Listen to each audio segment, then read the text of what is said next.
This is Alamo Anthem, where we, the overtaxed, remember our liberty. Direct from the forgotten countryside outside of Alamo City, San Antonio. We're all just so giddy to be recording again. Michelle, what do you got for us today? Well, I got my car back finally. Did you guys hear about my car? You did, Emily. Why don't you tell us You anyway? hit some bears. It was Baby bears, I thought it was. They were. I felt like baby bears. They were baby boars. We were driving on Wednesday evening, going to church for youth night, and it was pitch dark on 173. And before we could even see the boars in the road, we were on top of them. Like, it was like, and then after, our car was like, it was making this really weird whistling sound. And so we pulled over. To make a long story short, it did some massive damage to the bottom of our car. How about to the boars over there? We decapitated one of the boars. Afterwards, you found them, I found a head on the side. you decapitated them after they were hit, just to teach them a lesson. Make an example. We ran after him. How dare you? So anyway, we ended up having to do the whole insurance thing and go take our car in. And we took it over to Ellers, Joe's little shout out for the Ellers repair shop in Casterville, and they were awesome. Like, our car looks brand new, and when we hit the Boars, our AC was laggy immediately, so it was making a weird sound on the engine, and then the AC was lagging, and then it was like driving slower. So I'm not sure what it did. So we ended up going in and they did such a great job. But shout out to Ellers Repair Shop in Casterville. They're honest, they're good, and they do a really good job. And they gave us a good deal, too. And they're timely. Yeah. They get it done when they say they'll get it done. Mm-hmm. Yeah. And they were in Casterville before. It's basically between Dunley Materials and Casterville. Yeah. Yeah, on 90. It's a really great On the location. north side. On the north side, that's right. They probably have an address, but... Oh, I do have an address for them. I'll find it. I'll put it in the notes. Yeah, We'll so... put it in the notes, yeah. We, when I remember, because when you guys got to the church, I was leaving, and I saw you guys in the parking lot, and it kind of looked like you had something to say, but I was like just focused on going home. I'm like, I'm not going to talk to them right now because I got to go. Yeah. and then heard later that you had just got done decapitating some boars. Was Jay like, we should keep this meat? Yeah, Jay's like, I'll come back in the morning and get the rest of it, and I'll feed it to the pigs. I'm like, no, he didn't say that. If we still had our pigs, he probably would have said that, though. Yeah. So if you're driving a truck, probably would have. I wish from now on we are driving the truck at night. That I told Jay that's the new law, the new rule of the family. We aren't taking the smaller car. We're taking the truck at night.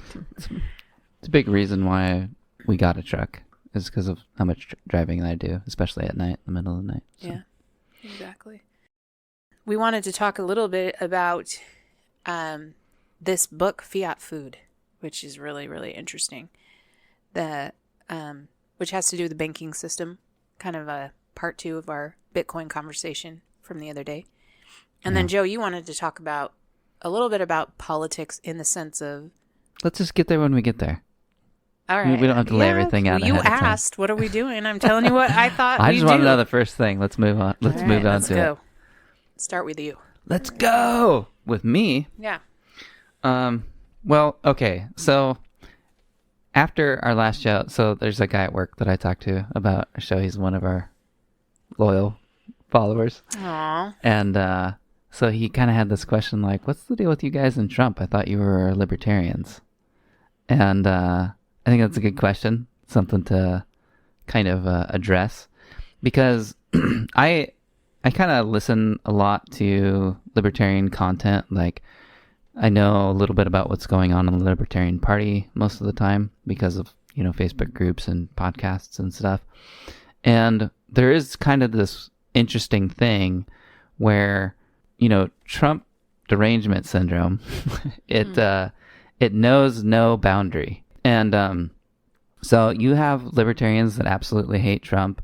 And this is like, he's the worst thing that could possibly be in government, and it's like government's already bad and this makes it worse, he's a dictator, all these things.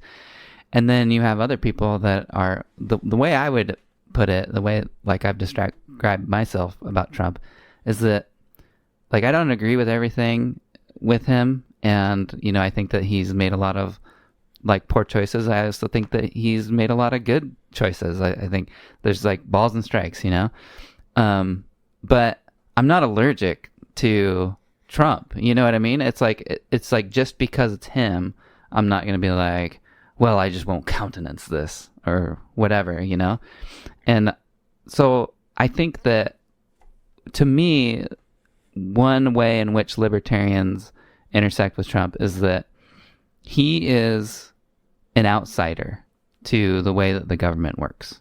I mean, I don't think you could argue that. I know. That's one of the things I really like about him. Yeah. And I mean, it's like, you could say like, well, he's been involved with the government for decades and his dealings, and he's been a lobbyist, like, whatever, like he donates to different campaigns. It's like, okay, well, every like super rich billionaire does, whatever. But that's not the same as being like a part of the government and kind of just like being a part of that machine. And I think that that's like clearly borne out when he was president, is that they used all the tricks and all the way that the government works to keep him out of making big decisions, Mm-hmm. And any time that he would kind of cross the line, is like, well, should we do this? Or, why are we bombing these people? Or should we get out of this war? It's like, why are we contributing so much to NATO? It's like people would like freak out. Mm-hmm.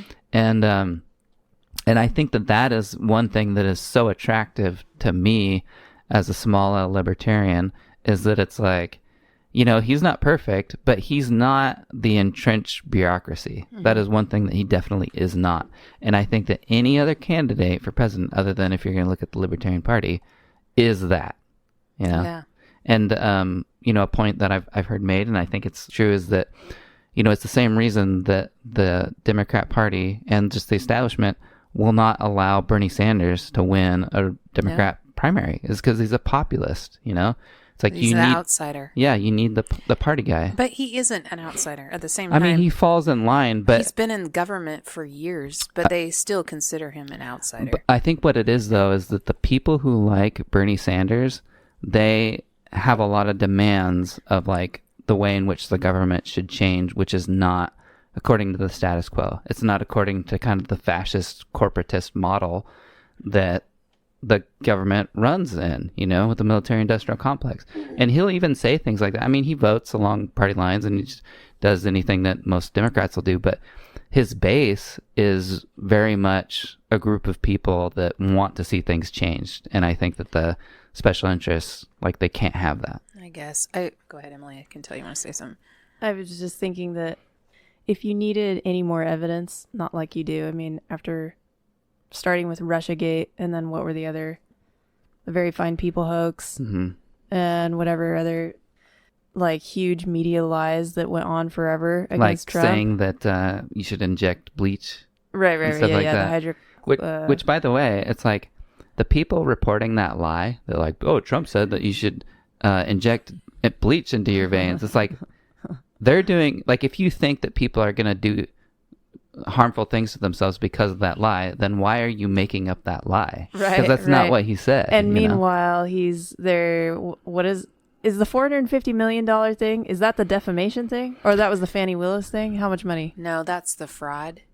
Oh, gotcha. Yeah. They said that he But I think it's like overspeculated his 350, isn't it? property. Yeah, they're just gonna try and take everything. Inflated I his think it's like property. 350 or whatever. So even if you needed more evidence than all of those things, which were obviously constant, or I mean, I could go much further, just into COVID. But if you look at what they've done with January 6th, and a really good place to go and find out a lot more about what really happened on January 6th that isn't in the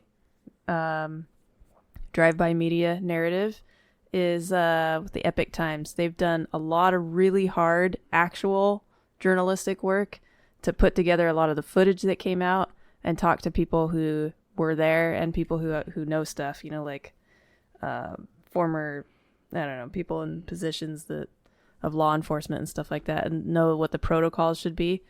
In any case, when you look at all of that and then you see what happened that day, like who got hurt, who killed who, because there were some people who died that day. Last number I heard was 4 people. They were not police officers. And so when you look at all this confusion, is like, why did they beat a woman when she was unconscious? Or why did they shoot a woman, while the cops were in the same, were taking them on this tour? They're in the footage. You can see them there in the little chamber where they were. I think all of that, if you were to just zoom out, it's like, here are evidences of how much they cannot allow Trump to be in the system, right? Right. They're willing to go as far as killing people, which shouldn't be surprising. I mean, if you're libertarian, it's like, well, yeah, of course, we already knew that. Yeah. Right. Look at wars and everything else that they do all the time. But, there's some very plain evidence. And I don't think that January 6th necessarily changed America, but it signaled, there's something about it of what it signaled. It made something clear that maybe wasn't as evident previously to everybody. Because these are people, I mean, we know people in shackles who went to protest that day. And just the level of gaslighting, that the federal government has put against these people. I mean, it's like, whoa, this is like the war is at a new level here. And I mean, I don't know. I think you've done a lot more reading about January 6th than I have. But, I don't think you could go as far as to say like, well, it's not like necessarily anyone was like ordered to kill people on that day. Like it was a chaotic situation, right? But I don't think it's overstated to say that they're definitely trying their hardest to cover up, what really happened in those moments, and like to completely refuse justice, not only to the people that were harmed, but also the people that are going to jail that, weren't, there's people that showed up after everything happened and they were just on the grounds and they didn't enter the building and they're being arrested and convicted. And it's just like, they obviously also, don't care about like the human cost. Right. The other thing, I mean, among tons and tons of details, because this is an example of truly where you can't understand it without knowing more details. The crowds at certain points were like, people were being pushed about like sardines. So they didn't really have any control of where they were going. And so when you think about then people getting convicted with felonies and misdemeanors because they're in an area where they weren't supposed to be, I mean, that kind of makes a big difference, right? If you understand that right. they were like being shoved, there's so many people there. There's so many little stories that you have to kind of pay attention to see the big picture of what this whole thing was. Right. Yep. One of the stories that sticks out to me, well, first of all, is the context of 2020, summer of 2020. If you guys recall all the riots that were going on with Antifa. That's the gaslighting. Right. And they were allowed to burn buildings. They were allowed to go into actual federal buildings in places like Portland and take over and burn. And they let it happen. There's rioting at the Supreme Court building because of different judgments. There was even at the White House, the grounds, the White House too. Yeah, because there was like in D.C., right? You're talking about? Yeah. Okay. Yeah. And because there was like a guard annex or something when Trump like that. went across the street and he got criticized because he kind of... No, it was Is that the one? No, there was like it was when Trump ended up like down in the bunker, like underneath the White House. And then he's like, I'm going across or something. I don't know. That could be, but if you look at like pictures from that, like one of like the guardhouses was firebombed. I mean, it was on fire. I think this is when Rand Paul and his wife were trying to cross the street. I think that's what you're thinking of. And they were getting like beat up. At one point, Trump made a conscious, because they were burning down a church across the street. Okay. And then he made a point to walk across to show that he wasn't afraid. Right. I think that's what he was trying to do. Like, I'm not going to be... So I think it was a different time when they were like at the White House grounds and they were being... And they actually got held back by... I mean, the Capitol Police like did their job that time. You know what I mean? And so then they physically held people from like going, like... insurrecting or whatever, you know what I mean? And so after all of this, and it's like, okay, well, we're just gonna go in there. I mean, which I think was stupid. Like on the day itself, I thought, oh man, all these people are going to jail. But wait, just pause there for a second. And this is why I invite everybody to watch this much more carefully put together documentary about it. It's a 2-part series so far. Is that when you watch the footage, there's a lot of confusing things, like unanswered things that really need to be answered. And when you see the technology that the FBI has to have chased down, it's like, I don't know, so far, like some 1,200 arrests, right? Like these are, regular blue collar worker people with families and stuff, like not violent criminals with records or anything like that. And then the fact that there's like people who are going around provoking people, be like, hey, break that window. Like, hey, bust it out more. Let's go in here. Come on, let's do this. Yeah. And then like one of those guys, I was just listening to it today. One of the guys that was trying to get everybody to do stuff like that and was doing some of it himself, he went in and he was near where Ashley Babbitt was when she was shot and killed, when she was shot in the neck. And he just like stepped right over and kept going. That guy hasn't been indicted. Is that Ray Epps?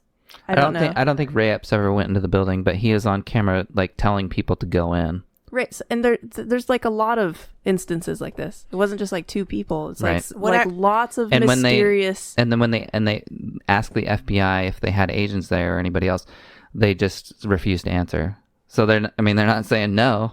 You know what I mean? Well, okay, let's go back even further. Remember Milos Yiannopoulos and Ben Shapiro when they used to go to these university, and there were crazy riots like this from Antifa, like at Berkeley and stuff. Yeah. Yeah, well, if you recall, there was always like these Antifa people there, and they would always have cameras with them, always. And they knew Trump supporters, that some Trump supporters are reactionary. Not all, but some of them have, like, they're very patriotic and they're very like, anyway, some of them would be kind of provoked into fighting back. Yeah. And then they would have the camera on there and it would make it look like it was the Trump supporter that was being aggressive. And so then they would put that out on the media saying, look at these Trump supporters. This is what Trump does. He attracts this violent group of people and those are his following. Yeah. And so if you know that and then you'd research Antifa, those are their tactics. Right. They provoke. And so they were there. They were at the Capitol building on January 6th. I think the whole thing was planned. It's called entrapment. They're called agent provocateurs. Right. So, and it's not a new thing. It's like people. Don't you guys think it was planned ahead? Definitely. So there's so many weird things about it. Here's a like crazy the pipe thing. bomb thing. That's weird with the camera and it being like technology that's older than anything that it's like an artifact. Like you can't even find cameras that are that slow, like the way that they was picking it up from the street. Or do you know what I'm talking about? No. I haven't watched that documentary. So there's like a street camera, that was like that surveyed the area wherever that pipe bomb was, and the technology for when because it just missed like who put it there, right? So it's like watching the area and then it didn't catch that part. I can't remember if it's just like moved right then. It was too slow, like turning back or something about it. But the technology for a camera to it's that I'm not a tech person. I don't know what it's called, where it's like the frame rate, many per some unit of time or whatever, how much you can frames get per second. That it's so slow, like there isn't anything even available like that now. Right. So there's all these suspicious things about it. Yeah. Well, sorry, Joe, go ahead. Just that there's this one crazy thing that I heard about the other day is that, so you guys know the Gretchen Whitmer kidnapping plot, right? Right. So for those that aren't familiar, she's like the governor of North Dakota? No. Yeah. Is it? No, Michigan. Michigan. The Democratic governor of Michigan. Yeah. So the FBI broke up this kidnapping plot, supposedly. And so of like the 19 or 21 people or something like that were involved with the case, like 11 of them were either FBI agents or confidential informants. Or it was even a bigger majority than that. But it was just this thing where they found that most of those guys were kind of just like lonely. They weren't like fully, like they weren't high IQ. Some of them were like somewhat mentally challenged and stuff. And they were all brought in by it was like entrapment. It was just like, hey, we should do something about this. And it's like, yeah, what should we do? And it's like, well, let's get together and practice with our guns. It's like, okay.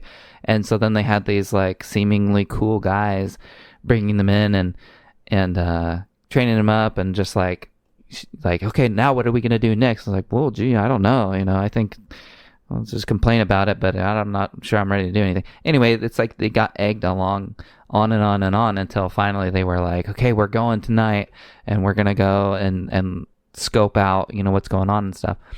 And then they ended up arresting them. And yeah, I know that in one of the cases, like the guy was found like not guilty, or maybe he got charged with, basically plotting something. And then but most of the charges were dropped, and like the jury members were like crying and like hugging the people because they felt so bad for them, Anyway, the FBI agent in charge of that operation, he ended up getting promoted, as you do when you do things that are whatever, and transferred as like a head of like a field office or something like that to the Washington, D.C. bureau. And so he was the guy in charge of that area, like during January 6th, So he was orchestrating I heard it. that. Yeah, so it's like this weird thing. Okay, where it's so like, that's the second incident that we know. Yeah. Then we have a third incident, and the third incident is regarding Trump and the Russian collusion, and how the FBI they used a false document to get a FISA warrant to investigate.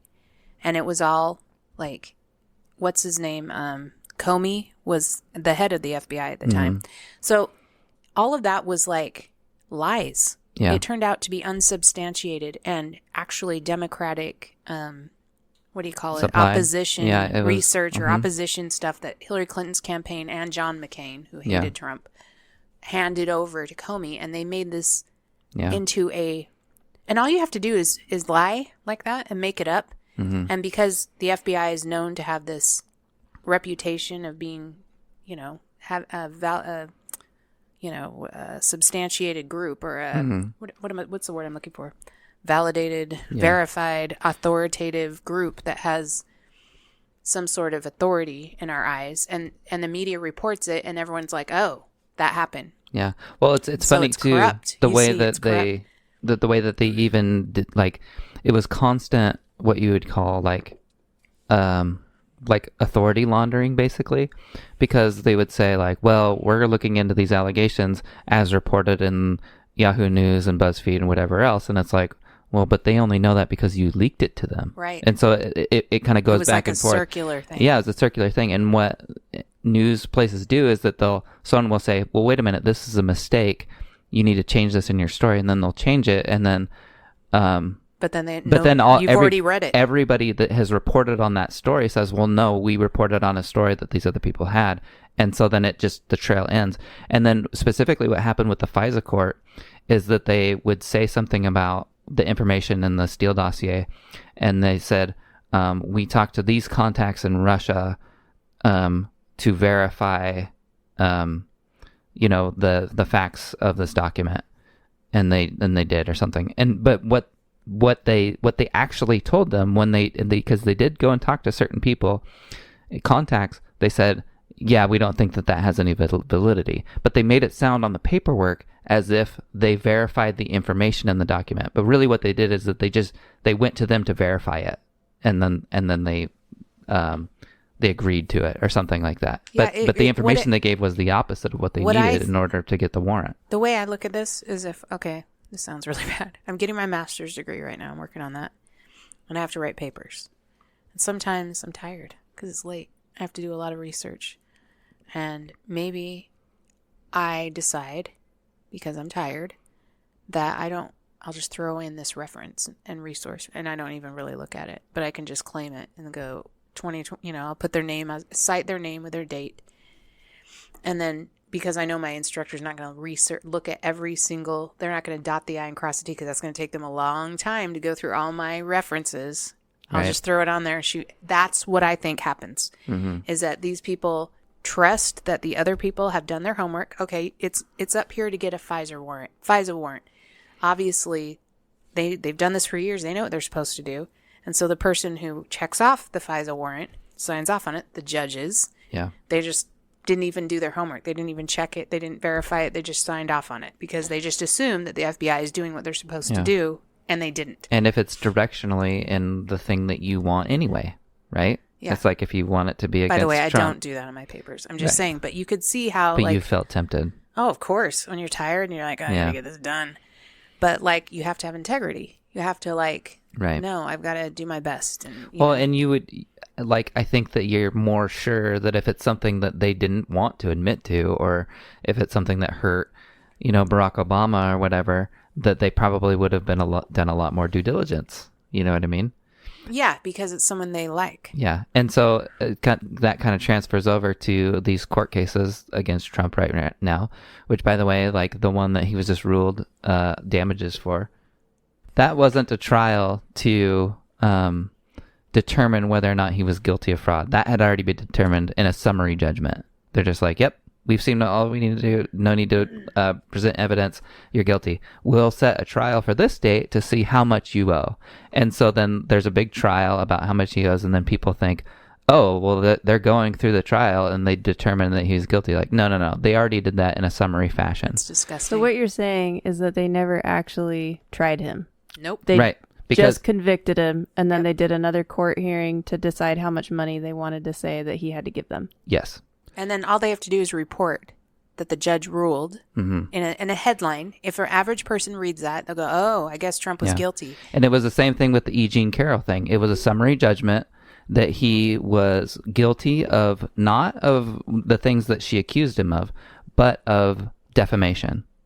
And then the trial later is how much do you owe her because of the defamation that we already decided against you, which has nothing to do with whether or not you're guilty of the things that she accused you of. So this is one of the ironies that I wanted to bring up, is after all of the Russia collusion hoax and the Very Fine People hoax and all the other hoaxes that they played on him for his entire presidency, that now, like, the fact that they're trying to drain his bank account through defamation of all things. Right. I mean, I know they're trying just everything. Anything. But that's one of them. Novel legal theories. I mean, they've actually specifically said, well, we haven't had a trial like this before. It's a novel legal theory about just he's got like 7 different cases against him or whatever. The other thing, too, is, like, surely they can sense that this is like, oh, this is kind of new dangerous territory to destroy the justice system more, like,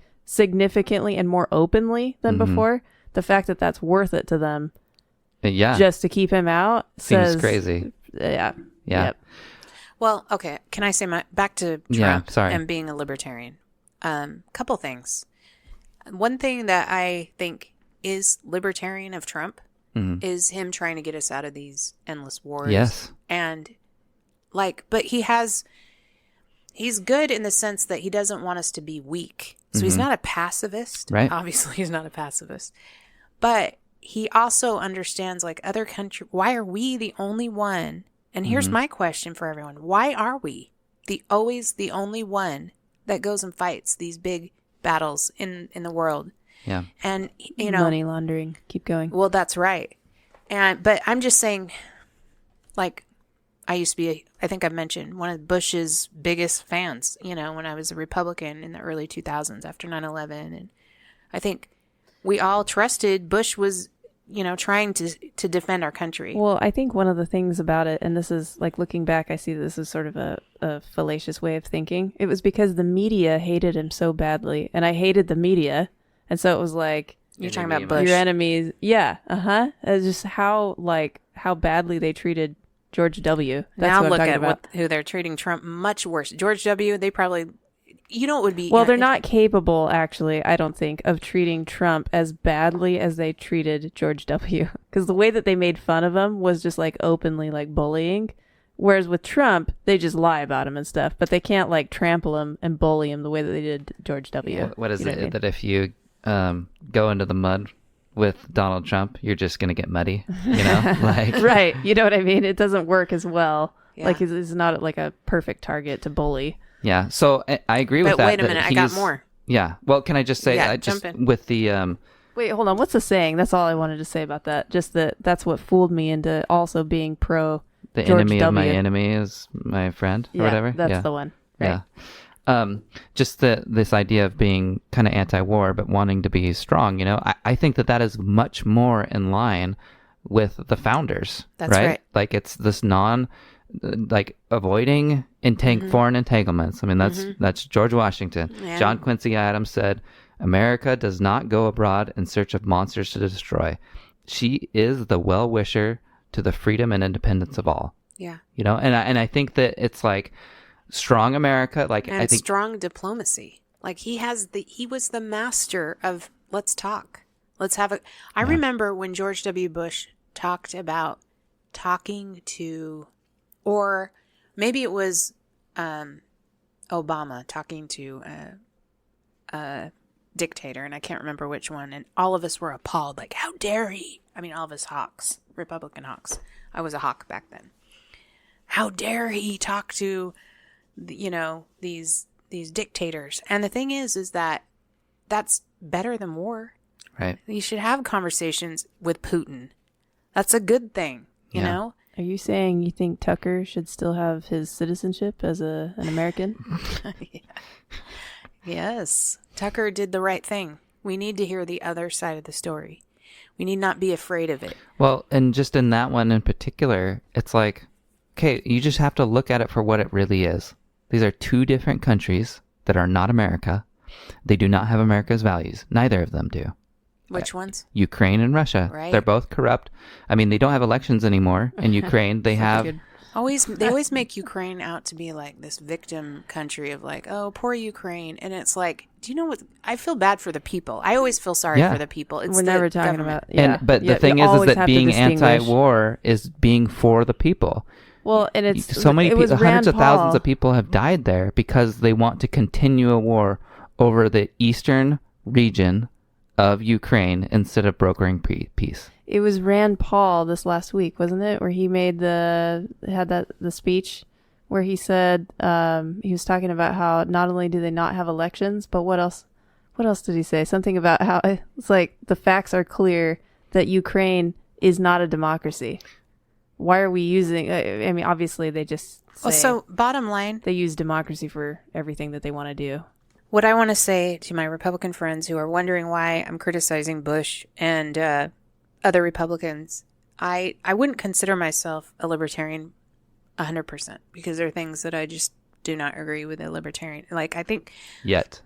well, I don't know, Joe, because from what I've read on libertarian views and the platform of the Libertarian Party, they're not really pro-borders because they don't see countries, right? Well, I'd have to look at that platform again. But it's getting 'Cause I'm strong it's getting on board. better all the time because a couple of years ago they kicked out all the pragmatists is what they called. So these are people that are just basically willing to compromise libertarian values to like get more votes and that sort of thing. And like so within the last few years they got rid of the abortion plank of the Libertarian Party platform, which is basically like in support of abortion. And we got rid of that because it's like, that's not a libertarian thing to be pro-choice, So anyway, go on. I would think it would be. Well, No, because because it's it's the pro-choice. non-aggression, like where you or does that fall into the non-aggression? yeah, I mean, it's like it's like if you invite someone onto your property and then you're like, you're not welcome anymore, and then you kill them, that's not libertarian, even though you control what happens on your property. But there is this personal responsibility thing. It's of no fault of the baby that it's in your body, So the idea of just saying like, I'm going to end this human life because it's somewhere that I have dominance and control over is not like, we don't recognize that as being okay, and especially when you talk about anybody who's not an adult, it gets a little bit more hairy, you know what I mean? Because I these think people the aren't principle is autonomous. that you use the least amount of force possible to enforce the rules of your property. Yep. Okay, so back to what I was saying. I mean, I'm not like a diehard libertarian, but I'm not a Republican anymore. I left the party back in 2008. And the reason why I left the party, and don't get me wrong, I use the party. It's a tool. Like, I still vote Republican. I will never vote Democrat, like ever, because Democrats have left the working man. And so I don't believe they're freaking communists now. I feel bad for anyone who's listening that's old Democratic Party, like the JFK Democrats. I have news for you. That party no longer exists. It's gone. That might be the Republican Party now. Probably is. But I would say that in some ways the Republican Party is, or how would you say this? The Republican Party is further to the left than the classical liberal party from what decade would you say? From the 80s? I don't know what you're saying. What do you mean? That the Republican Party platform is further to the left than the Democrat Party platform was a couple of decades ago. Probably. That's how far it's shifted. It has. It's shifted a lot. And they're a uniparty now. They're one party. There's pretending to be two. There's very little difference between the Republican Party and the Democratic Party. Here's what I know. George W. Bush, back to him. Do you know where his daughter... Okay, what I learned living in the East Coast, there's a club that exists, an elite club. And this is who's in the club. Politicians, media members, academics, and I'm missing, probably entertainment. All right. There's probably, bankers, I guess, too. Mm-hmm. They all have their kids in the same schools, but really the big one is the media and politicians. Those guys are married. They're so incestual. And the reason I know this is I started to notice things. Jenna Bush, George W. Bush's daughter. She's working at NBC. I'm like, that's weird. They hated George W. Bush. Why is she working for NBC? Yeah, Then you had Andrea Mitchell, NBC News, Washington. Guess who she's married to? Alan Greenspan. Okay. It goes on. Joe Scarborough used to be a senator. Now he's on MSNBC. Married to, what's her name? Mika Zabrinsky or whatever her name is, whose dad is a media mogul. Right. Mm-hmm. And it goes on and on and on. And I would have, in those days, probably put Trump in that same category. But then I noticed something. He was never in the club. He tried to be in the club. I think at one time he was probably trying to be in the club, he was in the media. And he's always looked at as sort of a vulgar guy. And I don't mean vulgar as in pervert. I mean the vulgar in the sense of the British word vulgar. You're not as good as we are. Vulgar. Yeah. And so that's when I knew it was a uniparty. And it was no longer Republican and Democrat. It's just a power structure that they want to retain, both parties. And anyone that tries to get in there and take that power away from them, they're gonna destroy them. And I learned this ironically through the 2012 election with Mitt Romney, because they destroyed Mitt Romney. And I mean, I'm not a big fan. I'm really disappointed in Mitt Romney. I was a huge fan at one time, but I feel like he's thrown all of his people under the bus, all of his followers, all of his people that supporters. But I just feel like what our listeners need to understand is we all have different opinions, but mine is I believe that Trump is an outsider fighting the uniparty for us. And if you have any doubt about that, you should go and listen once again to his inauguration speech in 2017 in January, because that's what he says. He outlined it. His whole campaign, Make America Great Again, was turning the narrative of the politicians of the times, back on them and away. His new ideas. It was our country. It's the people's country, and I'm going to give it back to you. And that's what I feel like. That's why I support him. I knew when Mitt Romney was destroyed that the only person that was going to ever be able to get up against this media politics machine was going to have to be someone from the pop culture. And it was Trump. So that's why I support Trump. He stood up to the media. He's broken up the monopoly, which I'm now, look at the media. Who watches CNN? Joe Rogan gets more viewers now than CNN. By 10 times. Yeah. It's not even close. Yeah. And I really think that's because of Trump. Yeah. Well, I think it's the media reaction to Trump. Yes. Yeah. That's They what I mean. completely, well, and it's just like what I think Emily they was saying. destroyed themselves trying to destroy him. Yeah. And just like how they're destroying the credibility of the justice system right now. That's right. You know, it's like they totally sold out all the goodwill that they had in the media, what was left of it. And now they're doing the same thing with the justice system. Whereas you have people, who's that guy from Shark Tank, whatever?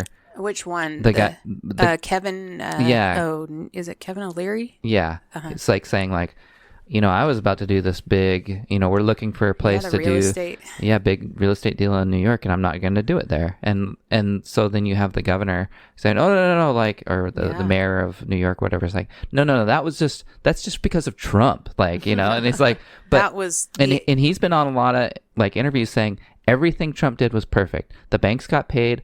They were like thrilled to have his business and all this stuff. And it's like, no, but you don't understand. It's just because we're trying to get this guy. Nobody else has to worry, you know? But it's like, well, that's not how the justice system works, you know? The Trump derangement syndrome is very clearly like training. You know, it's like people, it's like puppy training where people have been trained.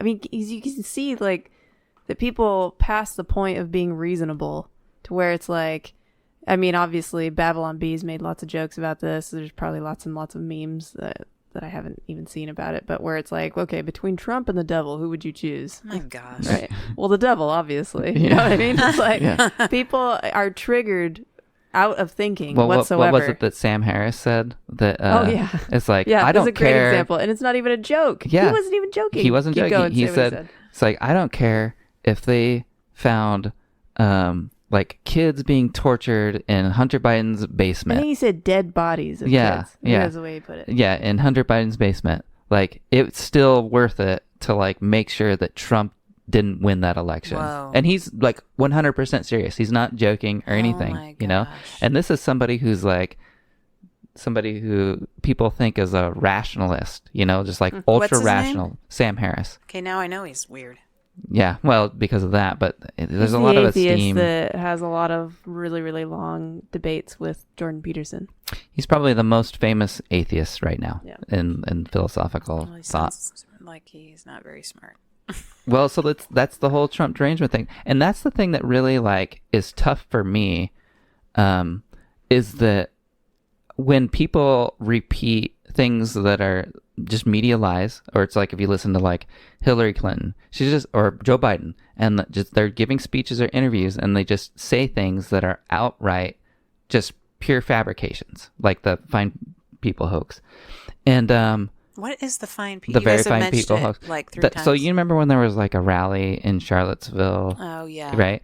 And so Trump was talking about it, but the greater context of the story was this idea. I think that rally was a reaction against people tearing down statues, right? Yeah, that's right. And so Trump was making a comment about how on both sides of that debate, there are very fine people. But he interjects his own thought while he's saying that. So it's an interjection within the sentence saying, and I'm not talking about the people at the white supremacists or whatever, they should be condemned totally. And then he goes on to say what he's saying. So he interrupts himself to point out, I'm not talking about these people. And then they'll go on, and like Biden ran on that, like, oh, he's calling white supremacists very fine people. And it's just an outright lie. And then so when you're confronted with people in your life who you love and respect and everything, and they're like, well, he said this about that, it's like hard to be like, I'm sorry, but the people that you believe are just lying to you. Like, they're just lying to you, and you're repeating their lies. And I find that difficult to say. It's like, you don't have to keep on repeating their lies because, you know, they're making you look stupid. I think those are the old tactics that they've been using for the last 50 years, and it's worked because people, I hate to say this, but they are headline readers, and they don't dive in too deep because they don't have time. They're taxpayer working people. And so those tactics of just throwing out, like clipping out one part of and taking it out of context has worked in the past. But now in the information age, we can see the whole context so quickly. Yeah. That I think people need to catch up with that. Like, they need to start questioning those things and going, okay, that doesn't sound right. I don't think Trump would say that. What person in their right mind would say that? I'm going to do a little more research and find out that. But I think it's part of its pride. It's this idea like, well, I want my guy to win. So this guy sounds evil. I'm just going to jump on that, and it's like, but then you're not being really honest. Yeah. And we don't need to be that way anymore.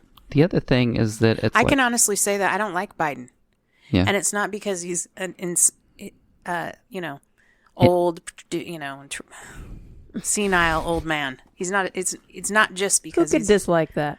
I mean, he's like. I'm not being sarcastic. Actually, I know. I'm saying like I feel sorry for him. When I look at him, sometimes I'm like, he's so pathetic up there by himself. If like your he's father so lost. or grandpa was like that, you'd be like, oh, sympathy. I don't like his ideas, and I know about his corruption from his early days. His previous ideas. I don't know what his ideas are now, but I don't think there are any. That's right. It's like, where's the bathroom? Yeah. But his previous ideas that he has stated in the past when he was vice president, when he was a senator and those things, I don't agree with it. So he's not my guy. I don't think he's ever had ideas. I think he just says whatever was politically expedient at the time. It's why he was like political allies with the Ku Klux Klan, leaders and all kinds of the Democrat Party. He's been in the Democrat Party forever, and they were overtly racist. Another way to put it is a perfect tool of the machine. Yeah, always. Yeah, right. And the fact that it used to be like really common knowledge about how he's run for president so many times, and that he what do you call that when you plagiarize? Like he plagiarizes speeches and all this stuff. And it's like he's always been this figure that people kind of just laugh at and that they know that he's kind of lying. But I think that the most like egregious thing when he had his full faculties was when he was grilling Clarence Thomas before. Right. It's like go and watch that. Thomas Sowell?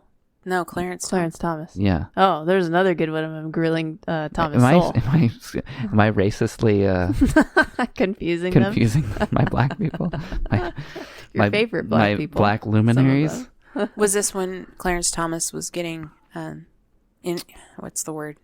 Sworn in or being appointed by the Senate. No, there's a word. Approved by the Senate. Yeah. But yeah, it's like... I wonder who wrote... trying to do all these gotcha questions and stuff, yeah. Right, yeah. I wonder who Biden plagiarized the speech from about the roaches on his legs. Right, corn pop. Oh, yeah, that's right. No, but I really do feel bad for him at this state. I do think it's sad that they put him out there. But again, my point is... You just have to soothe yourself with the gaffes. The gaffes are just funny. And unfortunate. It's like Weekend at Bernie's. But you can't feel sad all the time. No, I think that you feel bad for him. gaffes. You feel bad for him until you see pictures of him sniffing children, and that's true.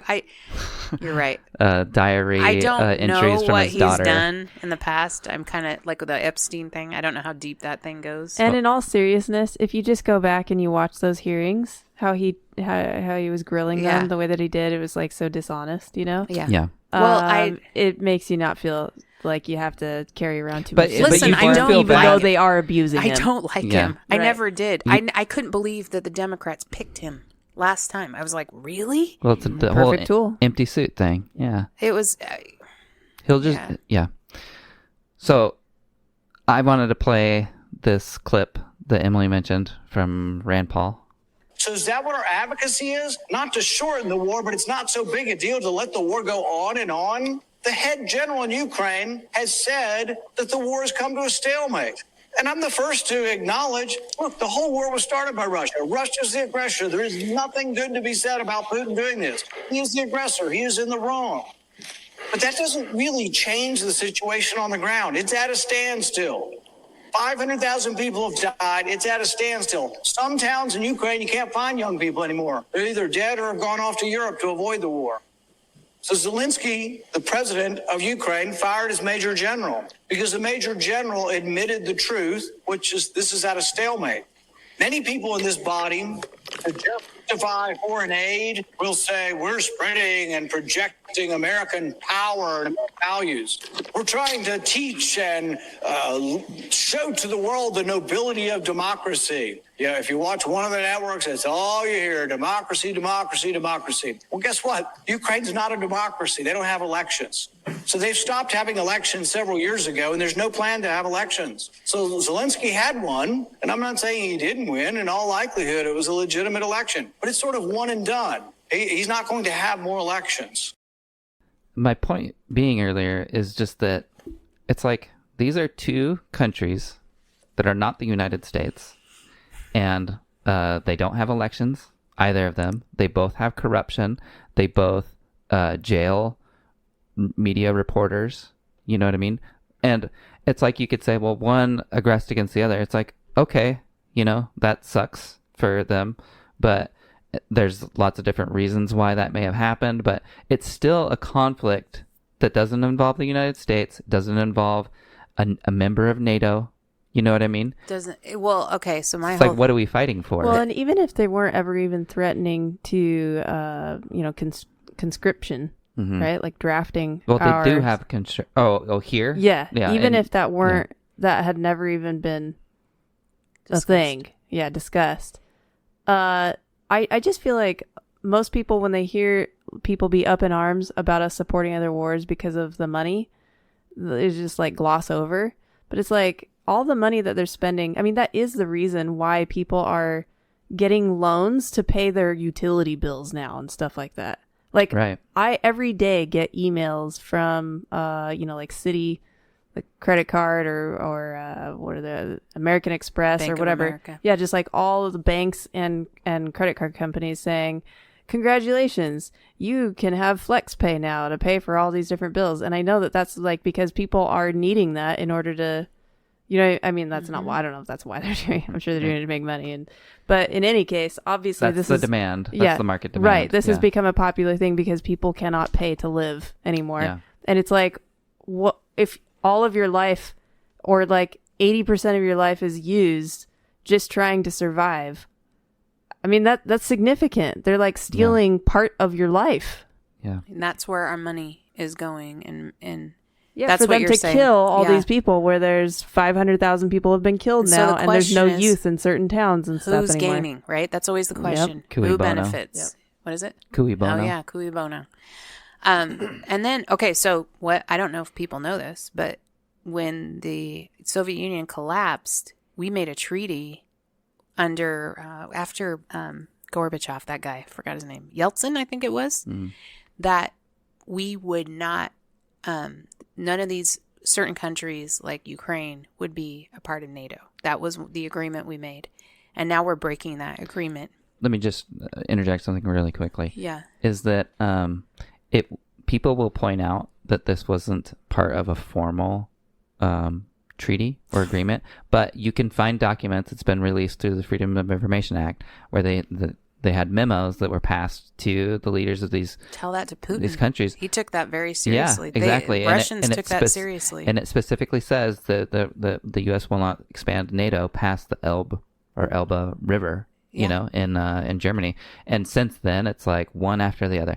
But I mean, people argue a lot about NATO expansion or whatever. But what it really comes down to, specifically with Ukraine, is just to answer this question: would the U.S. be okay with Russia putting nuclear missiles in Mexico? Hello, Cuban Missile Crisis. Exactly, and so that is the question. It's like, if Ukraine is part of NATO, then that's like the next step is that they can arm a NATO country. And also, here's my thing. We all know in the early 2000s, America was split into like two different wars. We have bases in Germany, Japan, Italy. I'm not even naming them all. There's so many. And Trump was starting to pull those back because he was like, why are we the police? Why have we become the world police? And, what about those countries in Europe like Germany and France and those bigger countries? Why can't they put their money in it? And their boys, send their boys over to the Ukraine? Why does it always American boys? And, we lost a lot of boys in Iraq and Afghanistan. And I don't mean lives, but their time away from family, a lot of them PTSD that they're struggling with. They're broken. We've lost so many people to suicide from those wars. So many. And or it's even just taken a like toll. what they could have done. A generation. It took Like it's taken thousands, two like tens of generations. Don't even thousands. get me started. I just get so angry when I think about it. Or what they could have, like, what careers they could have started. Like, what things they could have done with their lives, and then where they could be with that now. Or families that they could have had. Yeah. It's a big deal. It is. And so I feel like, and then the other question I have for our listeners about Well, this. so, wait, before you move on to the next question, what do you think is the answer? How would you state that? What's it for? Why does our federal government continually That's what I was entangle gonna itself I was going to say in all these? That was my next thing. My question is, doesn't it seem like they protest too much?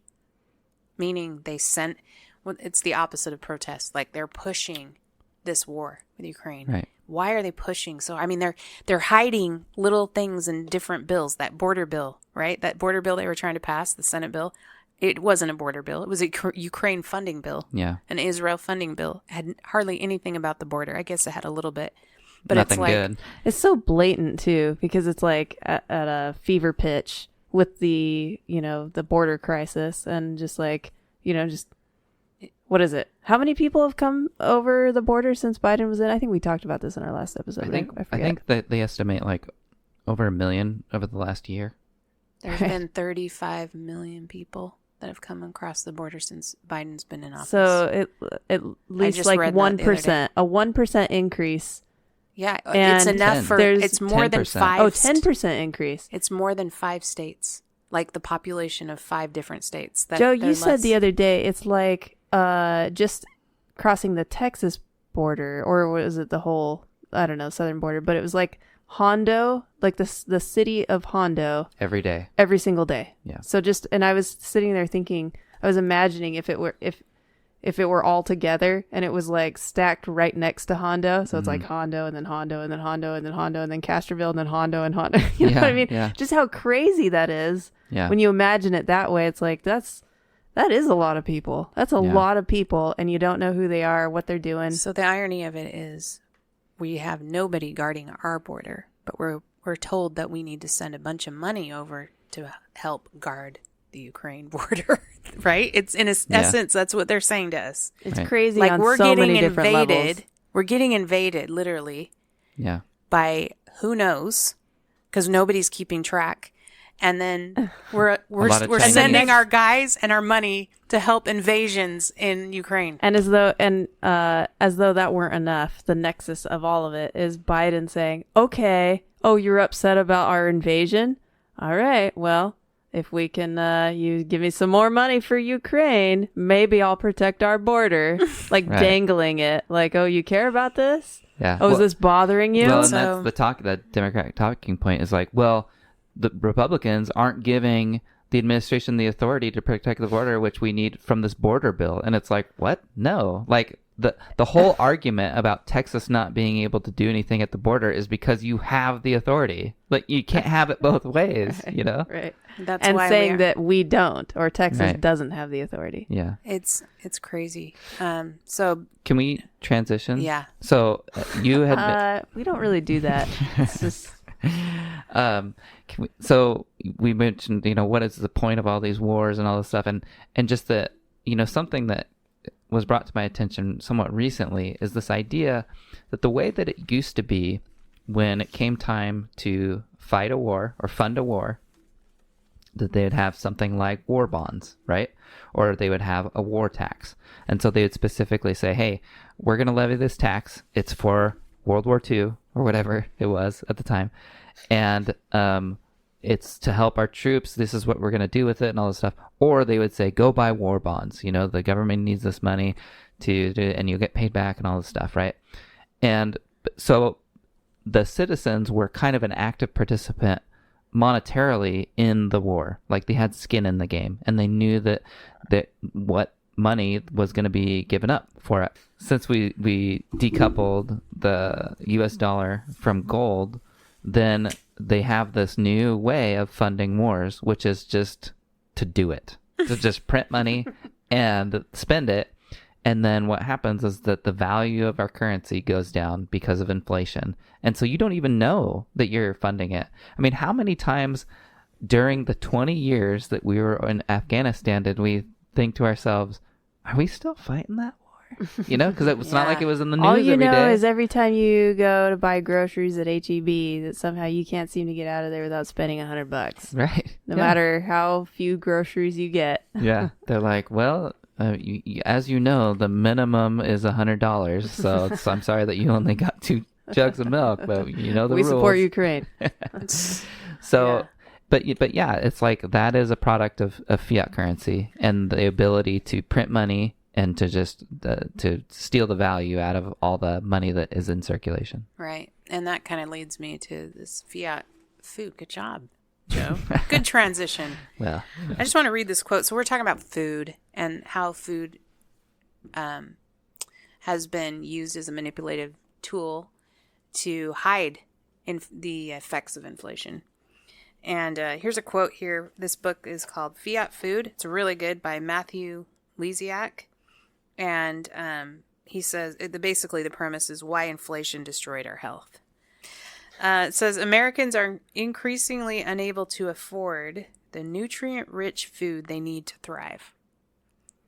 But instead of uprisings or widespread protests, as have been the historical precedent, the public reaction among citizens of the United States has been largely muted.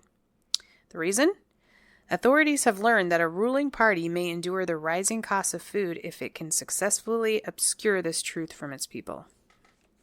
And it's like, how do they obscure the truth? That the food prices went up. They sell them different food. The cheaper food.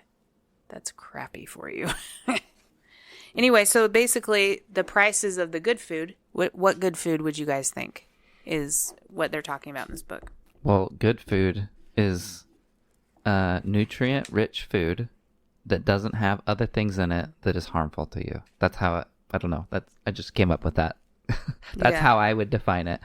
And the food that is the most nutrient-rich is like basically farm fresh meat. You know, like that is like meat. Red meat is the most nutrient dense food. It's the food that can sustain a person the longest without any other food. Right, especially if it's high in fat. Right, a person can go a really, really long time with only eating that, unlike almost anything else. Right. Maybe milk. That might be the next. But again, that's as like, babies, at least. That's an animal product that is high in fat. Right. Animal product, high in fat. We're talking meat. We're talking butter. We're talking milk.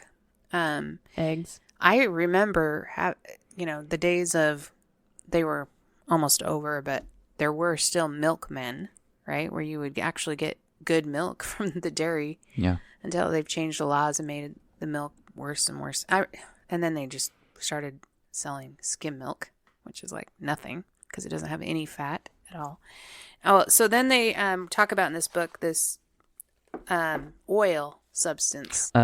Just that on that the way in which, and maybe you were going to get to this later, is that the way in which they start selling, because tomorrow they could say, hey, let's sell this food that is not as good for people, but is cheaper, and so people aren't gonna, get the sticker shock as much. But the other side of that is that needing to convince people, like, no, this is actually better for you than if you were to have the whole milk. Skim milk is good for you. It's like, but where's the nutrients? It's like, no, don't worry about that because there's less fat. Yeah, that's that guy that came up with. Okay, so that was interesting. The book there, I guess Eisenhower had a heart attack, and that was new, and they were freaking out about it. Like, what is this? And so they studied it, and they basically came up with this idea that there was this thing called cholesterol, and that was causing these heart attacks. And there was one particular scientist that really pushed this idea. Actually, his name is Ansel Keys. And they took... familiar. Yeah, Ansel Keys was the one that pushed the fat-free movement. And so they were saying the cause of heart attacks was cholesterol caused by fat in your diet. And that's when they took off with all the getting rid of animal fats from your diet and things that were like butter. And they started changing it out for margarine. So they substituted one fat for another. But the problem is all of that was bad fats that they were substituting. I just want to say Bad but something. cheaper. Yeah, but Yeah. cheaper. Yeah. But just real quick, I feel like I need to throw this out there. I'm not a cholesterol expert, but one thing that I do know that I feel like kind of just shatters the whole old narrative is that 98% of the cholesterol in your body is created by your body because every cell has to have cholesterol to live. So without cholesterol, there's cellular death. Mm-hmm. You must have it. Yeah. So Well, there's and now- obviously something else going on, right? And Yeah. what they are telling you is not, it doesn't make sense. Yeah. And now they're finding that those people that didn't eat fat in the 90s, 80s, and 90s, when all this was really like the pinnacle of that movement, the fat-free movement, are now, some of them are suffering from Alzheimer's disease because of the brain deterioration. You need fat for your brain functioning. This is what the book says. Well, the American dining table in the early part of the century, can you hear me okay? While the American dining table in the early part of the century consisted largely of meat and potatoes, by the 1960s, servings of red meat were increasingly being replaced by sugars, vegetable oils, and other foods that would have appeared foreign or as non-foods to our ancestors. And so they started to just be on this anti-meat kind of crusade, and because it was cheaper. Really, that's why. Yeah. I mean, that was the main reason, and the government endorsed it. And so what's really interesting to me about this whole thing is that these people that started this idea, Ansel Keys and Kellogg, started infiltrating organizations such as the precursor to FDA, and the CDC and these AMA. the American Medical Association. They now they got some kind of authority and were able to produce the guidelines that medical doctors would use and that were taught in schools. And so a lot of us were taught to have remember the food pyramid? Yeah. Do you guys have that when you were in high school, or was that Oh, over? yeah. I do think that they've changed the food pyramid a little over the decades. So if you Google 1990s food pyramid, it's like, oh yeah, that's the one I remember that they talked about all the With time. the 6 to 11 servings of grain a day. Yeah, they've changed it a little bit because people are catching on and they want to Well, I remember seem credible still. when I was in school, in elementary school, we had the 4 food groups. And that was reasonable, because it was have a little bit of meat, have a little bit of, carbohydrates, vegetables, and fruit. It was a variety of food. What I like about it is every chapter, it has at the end of it, it talks about, meanwhile, this price went up this much. It will tell you at the end. I'm going to try to find one. It's funny. Keep talking. So when they would mention what the propaganda is, Yeah. they came out with saying that eggs are going to give you heart attacks. Meanwhile, the price of eggs went up $1 a dozen or whatever it is. Yeah, that's what they'll say. I'm trying to find it because they started doing it towards the end. It says, relevantly, the list of industry leaders funding the USDA is composed of many of the same industrial giants who profit from its own dietary recommendations. Yeah. So are you guys aware of, what is it called? It's the body positivity movement, right? Yeah, just real quick, I want to comment though on what Michelle just read. Just that the implication over and over again is this idea, because there's an obvious conflict of interest, and then it's left undealt with, and then it's implied because nothing is ever done about it or said. Again, there's no explanation given. The implication is that we're supposed to assume that, but it's the government, which is benign, and it doesn't matter if they have a conflict of interest. They would never do something that wasn't in our best interest. That's what they're there as for. though they're immune to the temptations and pitfalls of all humans. They're better.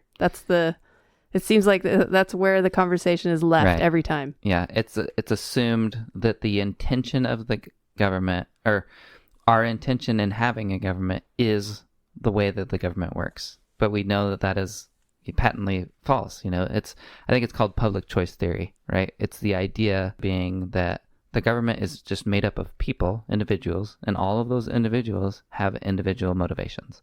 And so the things that the government does is going to be in large part based on the motivations and incentives of the people that make up the government, which I don't think is very illogical. Good thing they're all perfect. Right. Exactly. Angels. Here's another funny little tidbit. Once banished from the cafeteria, whole milk was replaced by skim or low-fat milk. However, once students shunned the tasteless, watery, fat-free substitute, schools attempted to compensate for the lack of flavor by offering sugar-laden chocolate or strawberry milk alternatives. Kids couldn't get enough of the new flavored milk. With 1 cup of chocolate skim milk containing 26 grams of sugar, only slightly less than an equal amount of soda. Wow.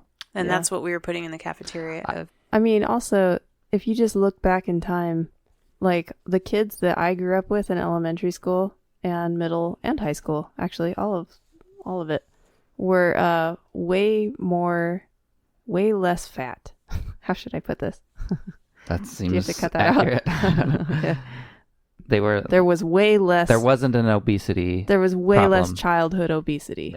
Yeah. When I was growing up. There'd be like one kid who would really get the brunt of everybody's scorn and ridicule. That was me. You know, or like the chunky kid. 2 or 3 or whatever. I was a latchkey kid. And I ate the sugary cereal. Wasn't your fault, Michelle. Wah, wah. Anyway.